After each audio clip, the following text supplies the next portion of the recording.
তনু আজকে 3 ঘন্টা একা ঘরের মধ্যে বন্ধ ছিল। এই কথাটা আপনারা কি শুনেছেন? আপনাকে এই কথা কে বলল? আমার বিশ্বাস হয় না। বীর তো ওকে খুবই খেয়াল রাখে। আপনারা না মানলে সত্যিটা বদলে তো যাবে না দাদা।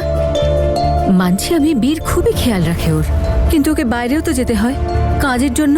প্রতিবেশীরা বুঝোকে ফোন করে বলেছে যে ওরা বীরকে ওয়ার্নিং দিয়েছে যে ওই রোগীকে থাকতে দেবে না, ওরা পুলিশে কমপ্লেন করে দেবে। বাবা মা হন তো আপনারাই কিছু করতে পারেন এ ব্যাপারে। বীর,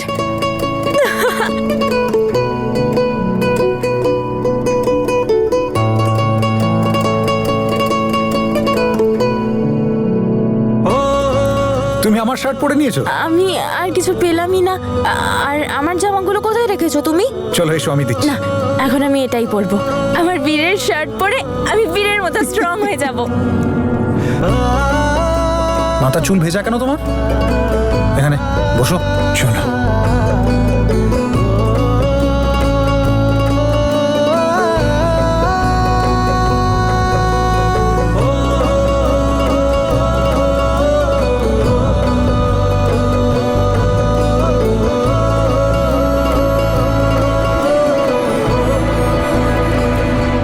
দেখুন, আপনারা তনুর পেরেন্টস, আপনারা ওদের বিয়েটাকে বেআইনি প্রমাণ করতে পারেন। কোর্ট এরকম বিয়েকে মানে না যে সম্পর্কে একজনের মানসিক পরিস্থিতি ঠিক নয়। আর আপনারা যদি কেস করেন তো কোর্ট বিয়েটাকে খারিজ করে দেবে।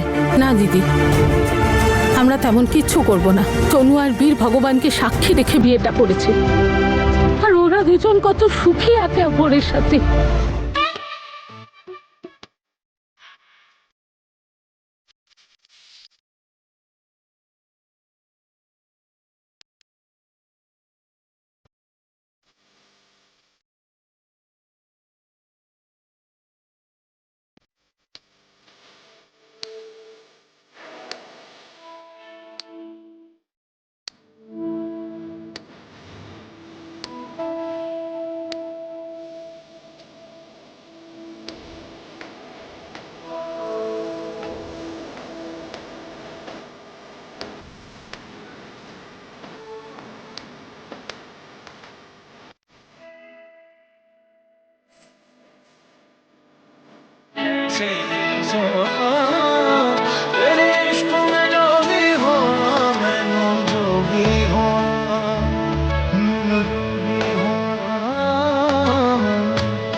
কদিন পর তনু ভালো হয়ে গেলে ওর যে সিদ্ধান্ত হবে সেটা ওদের কপাল বা উপরওয়ালার ইচ্ছে। কিন্তু এই বিয়েটা নাকচ করার মতো পাপ আমরা করতে পারবো না। এটা আপনারা কিভাবে করতে পারেন? আমাদের দায়ী করে কোনো লাভ নেই, দায়ী আপনি। আপনি তনু আর বীরের সম্পর্ক ভাঙতে চাইছেন দিদি? আপনি মা হয়ে ছেলের মনের অবস্থাটা বুঝতে পারলেন না? আপনি এটা বুঝতে পারছেন না যে ও তনুর সঙ্গে কত খুশি, তনু আর বীর একে অপরকে কতটা ভালোবাসে? আর এমনও হতে পারে ওদের সত্যিকারের ভালোবাসায় অলৌকিক কিছু ঘটতে পারে। আমাদের তনু হয়তো আবার সুস্থ হয়ে যেতে পারে।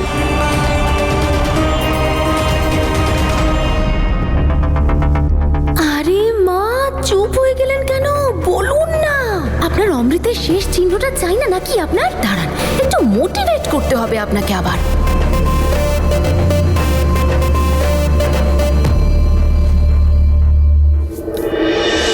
3, 4 তোমরা কন্টিনিউ করো। Hello gorgeous. Gorgeous? Gorgeous Jasmine. Thank you. তাহলে দেখা করছি তো?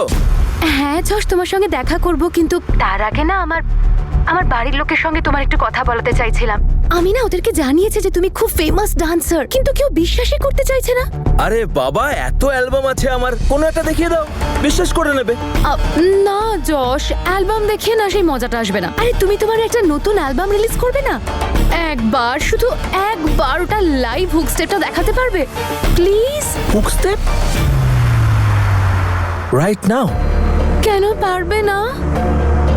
ঠিক আছে, তাহলে আমি আমার বাড়ির লোকদের বলে দিচ্ছি যে যশ তো। এক সেকেন্ড একটু ভাবার সময় দাও। ওকে শোন না, এদিকে আয়।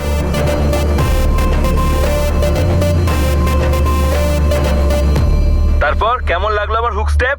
দাঁড়াও বাবা, মাকে একটু দেখাই। তুমি কি ভালো ডান্স করো মা। বাবা দেখো যশ কি ভালো হুক স্টেপটা করছে। কেমন করছে দেখবে, দাঁড়াও আমি করে দেখাচ্ছি।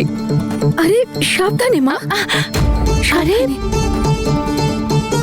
নমস্কার মা, আপনি কখন? সরি আমি খেয়াল করিনি আপনাকে। যশ আমি পরে ফোন করছি তোমাকে, বাড়িতে গেস্ট এসেছে। বাই। যশ তুমি মা বাবার সঙ্গে কথা বলতে চাইছিলে, আমি কথা বলাচ্ছি। হ্যাঁ মা, এই দেখো যশ। নমস্কার আন্টি। নমস্কার বাবা। বাবা নমস্কার আঙ্কেল।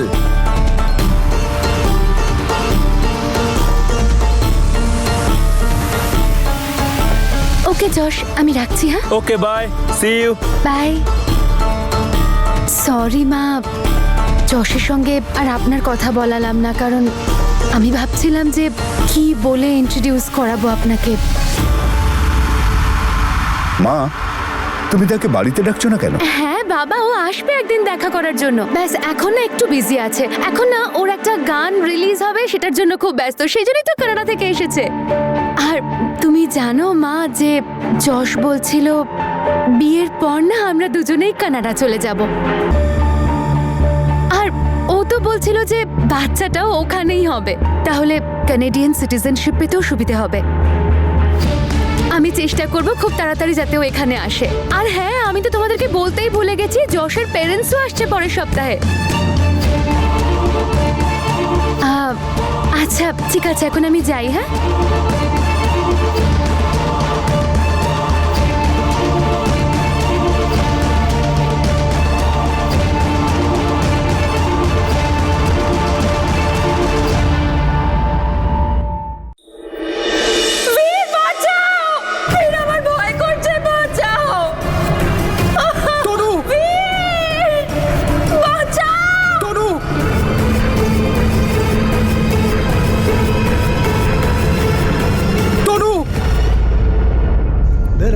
কিভাবে খেয়াল রাখবো আমি তনুর? ওকে একলা ফেলে রেখে কি করে কলেজ যাবো? ওপরওয়ালা না করুক, ওর যদি কিছু হয়ে যেত তাহলে তো আমি নিজেকে ক্ষমা করতে পারতাম না। শুধু একদিন, এরপরে যদি দেখি না পুলিশ ডেকে আনবো। হ্যাঁ, একলা ফেলে রেখে কি করে কলেজ যাবো? ওপরওয়ালা না করুক, ওর যদি কিছু হয়ে যেত তাহলে তো আমি নিজেকে ক্ষমা করতে পারতাম না। শুধু একদিন, এরপরে যদি দেখি না পুলিশ ডেকে আনবো। হ্যাঁ,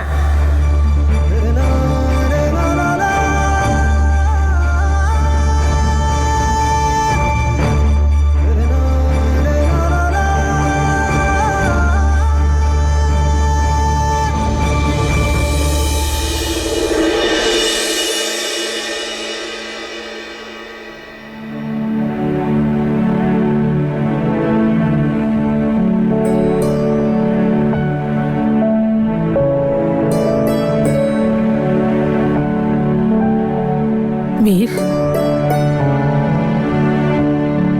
মা, প্রণাম নেবেন। বেঁচে থাকো। আসুন আসুন আসুন, বসুন।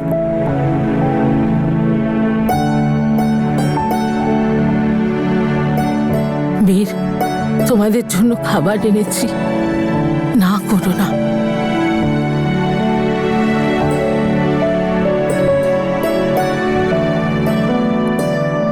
আই এম সরি মা, আপনারও মনে হতে পারে আমি আপনার মেয়ের খেয়াল ভালো মতো রাখতে পারছি না। দেখো, আমাদের মধ্যে কেউ এটা ভাবতেও পারে না। আমরা জানি তুমি যেভাবে তনুর খেয়াল রাখো সেভাবে আর কেউ পারবে না। কিন্তু বাবা, এ কেমন কথা যে তুমি আমাদের সাহায্যই নেবে না? কাল যা যা হয়েছে সবটা আমরা শুনেছি, আর আবারও এরকম হবে বাবা। তুমি জানো তুমি তনুকে একলা সামলাতে পারবে না, ওকে একলা সামলানো কঠিন ব্যাপার।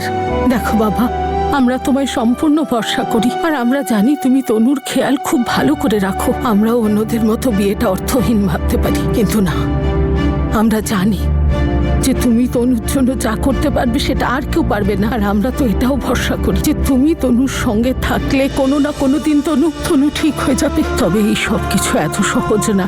আমরা শুধু তোমার এই দায়িত্ব ভাগ করে নিতে চাই। সংসার চালাতে গেলে কাজ করতে হয়, আর কাজ করার জন্য বাড়ির বাইরে বেরোতে হয়। সে সময় কারুর তো থাকা উচিত যে তনুর খেয়াল রাখতে পারবে, ওর কোনো আপনজন যাকে তুমি ভরসা করতে পারো।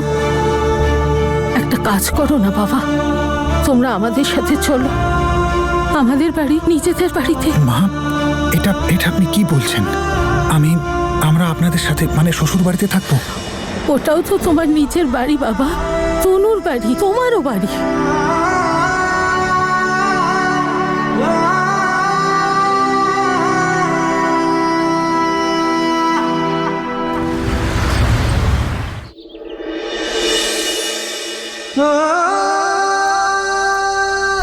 এসব কি বাবা?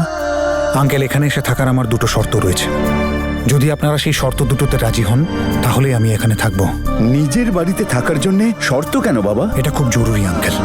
আমার প্রথম শর্ত হলো, যদি আমি এখানে থাকি তাহলে আমি এখানে ভাড়া দেব, যেটা আপনাদেরকে নিতে হবে। এটা কি ধরনের শর্ত হলো বাবা? তনু তো আমাদের মেয়ে। তার সাথেও আমার এখন স্ত্রীও। প্লিজ আপনারা একটু বোঝার চেষ্টা করুন। আমি এখানে শুধুমাত্র একটা কারণেই থাকতে পারি, সেটা হলো তনুর সেফটি, যাতে আমি যখন কলেজ যাব ও যেন একা না থাকে। আর আমার দ্বিতীয় শর্ত হলো যে তনুর প্রত্যেকটা ছোট থেকে বড় কাজ আমি করব। ওর জন্য খাবার রান্না করা, কাপড় ধোয়া, ওর বিছানা করে দেওয়া, সবকিছু। দিদি চলো না খেলি, চলো।